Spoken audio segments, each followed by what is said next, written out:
और मेरा formal introduction ये है, भोपाल से आया हूँ, सचिन सागर। मेरी ननिहाल यहीं पर है। रिटायर्ड वीडियो श्री शिवशंकर गुप्ता मेरे सगे मामा हैं। और बात यही खत्म नहीं हुई, मेरी ससुराल भी यहीं पर है। श्री हरिश्चंद्र गुप्ता जी मेरे पिताजी हैं, मेरे ससुर साहब हैं। तो मैं उम्मीद करता हूँ आप जम के ताली बजाएंगे, क्योंकि वैसे प्रेमी का अपनी प्रेमिका का खर्चा उठा के क्या हाल हो जाता है, सुनिएगा। 2 लाइन सुना रहा हूँ, फिर मैं अपनी कापी पर आऊंगा। कि सोच रहा था चांद सितारे तोड़ के कदमों में रख डालूं। प्रेमी क्या बोल रहा है कि सोच रहा था चांद सितारे तोड़ के कदमों में रख डालूं, पर एप्पल का मोबाइल मांगा, मेरी वाली निकली चालू। आपकी तालियां कम नहीं होनी चाहिए। और वो मुझसे प्रेम जता, तालियां कम नहीं हो, मैं रिपीट कर रहा हूं कि सोच रहा था चांद सितारे तोड़ के कदमों में रख डालूं, पर एप्पल का मोबाइल मांगा, मेरी वाली कितनी चालू। वो मेरी चिंता करती थी, मैं था उसका रखवाला, और ऐसे प्रेम जताती थी जैसे कोई टॉमी पाला। और इस लैला के इश्क में मजनू, इस लैला के इश्क में मजनू बन गया कुत्ता बंदर भालू, और एप्पल का मोबाइल मांगा, मेरी वाली कितनी चालू। अगली लाइन, हमने खाए बहुत थपेड़े, कड़वे निकले इश्क के पेड़े। हमने खाए बहुत थपेड़े, कड़वे निकले इश्क के पेड़े, और अपनी हालत ऐसी हो गई जैसे बिंगो टेढ़े मेढ़े।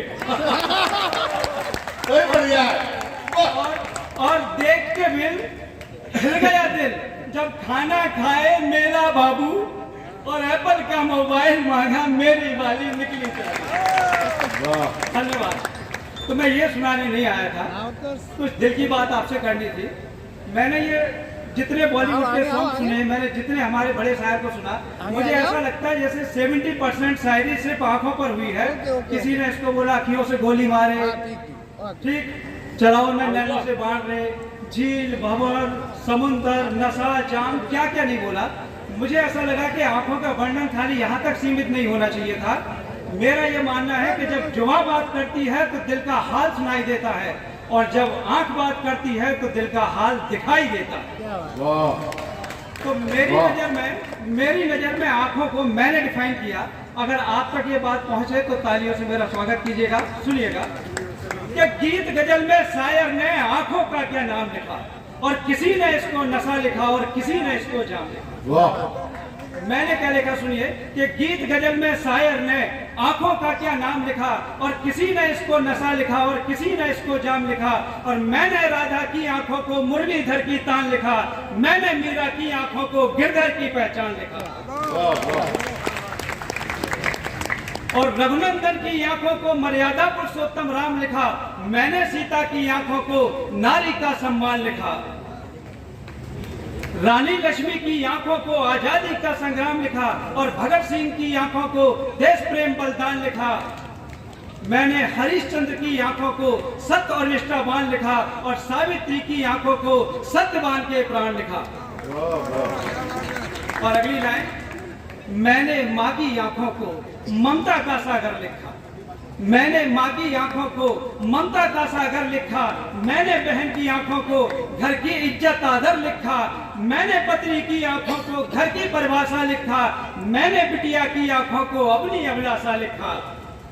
और मैंने पिता की आंखों को जीवन का विश्वास लिखा, मैंने भाई की आंखों को हिम्मत का एहसास लिखा।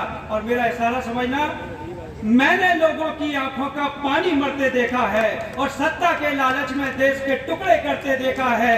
मैंने आंखों में प्यार भी देखा और उदासी देखी है।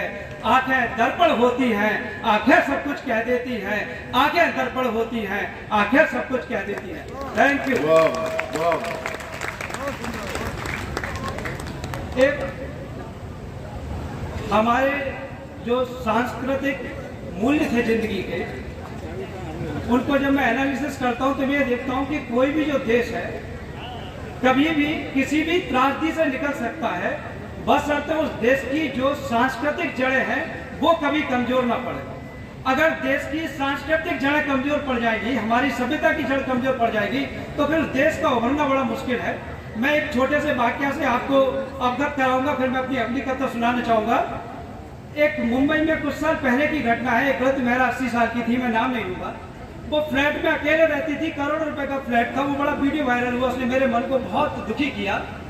वो घर में अकेली रहती थी। उनका लायक बेटा अमेरिका में डॉलर में नोट कमाने में बिजी था, और वो डॉलर में नोट कमाने में इतना बिजी था कि आपको सुनकर ताज्जुब होगा कि उसकी अपनी माँ से आखिरी बार मुलाकात उनकी मृत्यु से पहले 1 से 1.5 साल पहले हुई थी। और दूसरी त्रासदी में जैसे मानता हूँ देश की, के पड़ोसियों को पता नहीं लगा कि वो कब उनकी एक्सपायर हो गए, वो कब से मृत्यु को प्राप्त हो गए, नहीं पता था। तो अगर मैं मानता हूँ कि हम इसे अपनी तरक्की मानते हैं तो ये तरक्की बेकार है। मुझे लगता है कि शायद हम आखिरी जनरेशन है जिसको सिखाया गया था कि माता पिता के पैरों में जन्नत होती है। वो अलग बात है, माँ के पिता में जन्नत होती है, पिता के पैरों में जूता होता है, और जैसे ही हाथ में आता है ना तो वो जन्नत का नजारा दिन में ही दिख जाता है।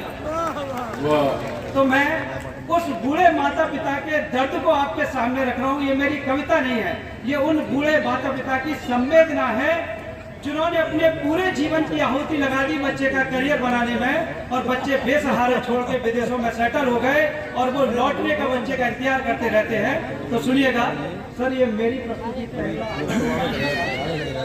सुनिएगा, बच्चे के लौटने का इंतजार करते हैं, और वो क्या कहते हैं सुनिएगा, कि वो वक्त ठहर सा जाएगा मेरा बेटा जब आएगा, वो वक्त ठहर सा जाएगा मेरा बेटा जब आएगा, और मेरे पैर छुएगा अपनी माँ को गले लगाएगा, घर खुशियों से भर जाएगा, मन ताजमहल हो जाएगा। वाह वाह। जब बेटा पहली बार घर से बाहर निकला तो पिता क्या सोचते थे, घर छोड़ के उसको जाने दो, दुनिया की ठोकर खाने दो, फिर गिर के उसे संभलने दो, कुछ अपनी दम पर करने दो, विश्वास मेरा कमजोर नहीं, कुछ बनकर वापस आएगा, वो वक्त ठहरता जाएगा मेरा बेटा जब। वाह वाह, वही वाह।